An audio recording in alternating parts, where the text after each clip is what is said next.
Bismillahirrahmanirrahim. Assalamualaikum warahmatullahi wabarakatuh. Apa kabar anak-anakku semuanya? Kaifa halukum? Alhamdulillah berjumpa kembali bersama Bapak.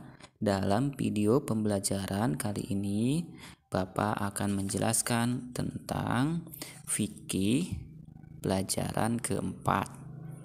Di antaranya adalah salat bagi musafir. Namun sebelum Bapak jelaskan ke pembahasan, seperti biasa mari kita berdoa terlebih dahulu kepada Allah Subhanahu wa taala. Bismillahirrahmanirrahim. Rabbi zidni ilman warzuqni fahman birahmatika ya arhamar rahimin. Alhamdulillah kita telah berdoa, mudah-mudahan pembelajaran kita ini mendapatkan keberkahan dari Allah Subhanahu wa taala.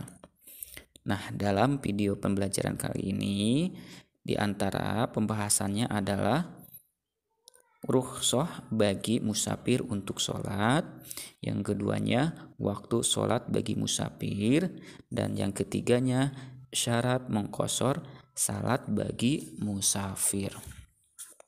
Nah, sebelumnya mari kita tafahum terlebih dahulu atau memahami.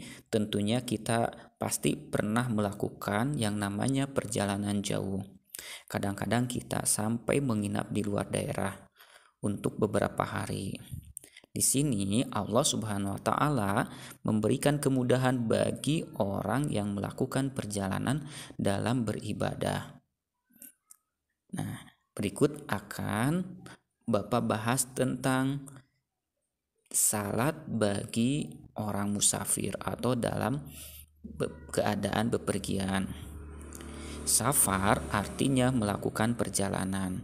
Orang yang melakukan perjalanan disebut musafir. Jadi musafir adalah seorang muslim yang keluar dari negerinya ke negeri lain dengan maksud mengerjakan sesuatu yang dibolehkan agama. Contoh adalah musafir untuk menuntut ilmu, menunaikan ibadah haji, menziarahi keluarga, dan kepentingan lainnya dengan jarak tertentu. Ada beberapa ketentuan tentang safar atau perjalanan. Di antaranya yang pertama adalah rukhsah bagi musafir untuk sholat. Seorang musafir diberi rukhsah, artinya kemudahan untuk menjalankan sholat. Nah, rukhsah itu adalah sebagai berikut. 1. Diizinkan bagi musafir untuk mengqashar sholat fardu dari 4 rakaat menjadi 2 rakaat. Ini berdasarkan firman Allah dalam surah An-Nisa ayat 101 yang bunyinya A'udzu billahi minasyaitonir rajim.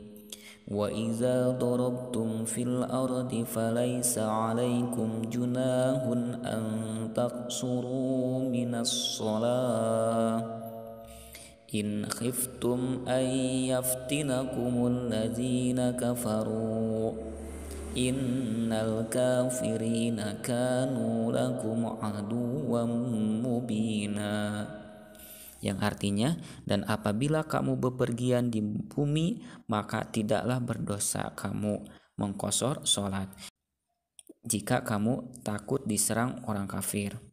Sesungguhnya orang kafir itu adalah musuh yang nyata bagimu. Quran surah An-Nisa ayat 101. Kemudian yang keduanya diizinkan menjamak sholat. Sabda Rasulullah sallallahu alaihi wasallam, kana Rasulullah sallallahu alaihi wasallam yajma'u baina salati zuhri wal asri idza kana ala zuhri sayri wa yajma'u bainal maghribi wal isya'i, rawahu al-Bukhari. Yang artinya, apabila dalam perjalanan Rasulullah Shallallahu Alaihi Wasallam menjamak sholat zuhur dengan asar serta maghrib dengan isya. Hadis riwayat Bukhari. Ketiganya adalah diizinkan tidak sholat Jumat dan menggantinya dengan sholat zuhur. Itu di rukhsah kemudahan dari Allah. Kemudian yang keempat, sholat di atas kendaraan. Sebagaimana sabda Rasul, sholli qa'iman ilam takhaf al-gharaqa. Rawahu al-Hakim wal Baihaqi. Artinya, salatlah dengan berdiri kecuali apabila takut tenggelam. Hadis riwayat Hakim dan Baihaqi. Nah, untuk yang bagian B-nya adalah waktu sholat bagi musafir. Bagaimana waktu sholat bagi musafir? Berikut ini waktu-waktu sholat bagi musafir.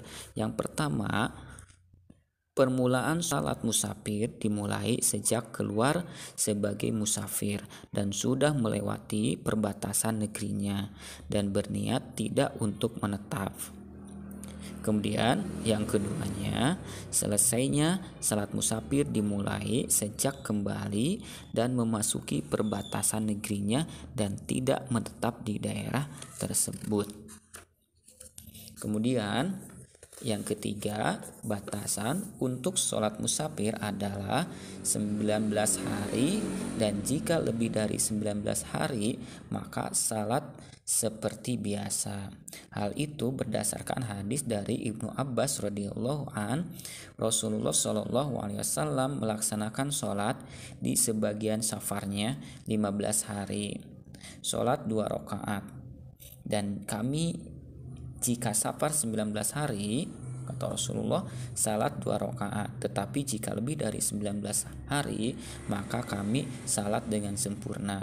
Hadis riwayat Bukhari.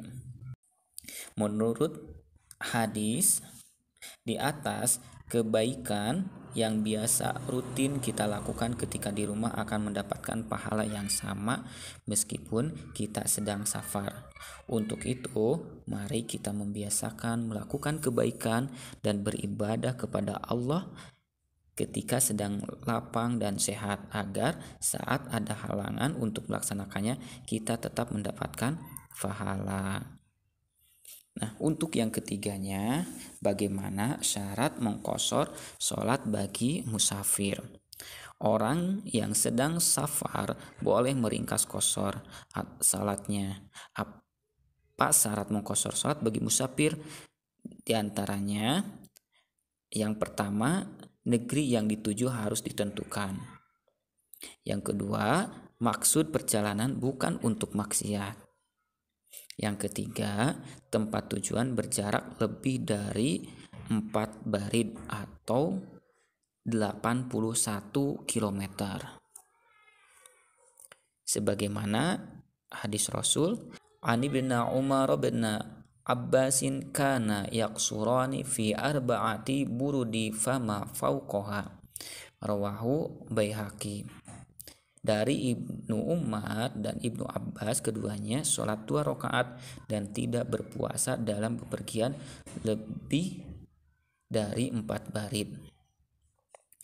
Syarat yang keempatnya, sholat yang diqashar harus sholat yang bilangan rakaatnya 4, yaitu sholat zuhur, asar, dan isya. Nah, yang kelimanya harus dengan niat mengqashar sholat sebelum takbiratul ihram. Dan yang terakhir, tidak bermakmum dengan orang yang sholat sempurna. Itulah diantara syarat-syarat mengqashar sholat bagi seorang musafir atau dalam keadaan bepergian jauh. Itulah yang bisa Bapak sampaikan pada kesempatan kali ini. Mudah-mudahan ada hikmah dan manfaatnya. Terima kasih telah menyimak video pembelajaran kali ini. Jangan lupa di like dan subscribe. Ditutup dengan doa akhirul kalam, wabillahi taufiq wal hidayah. Wassalamualaikum warahmatullahi wabarakatuh.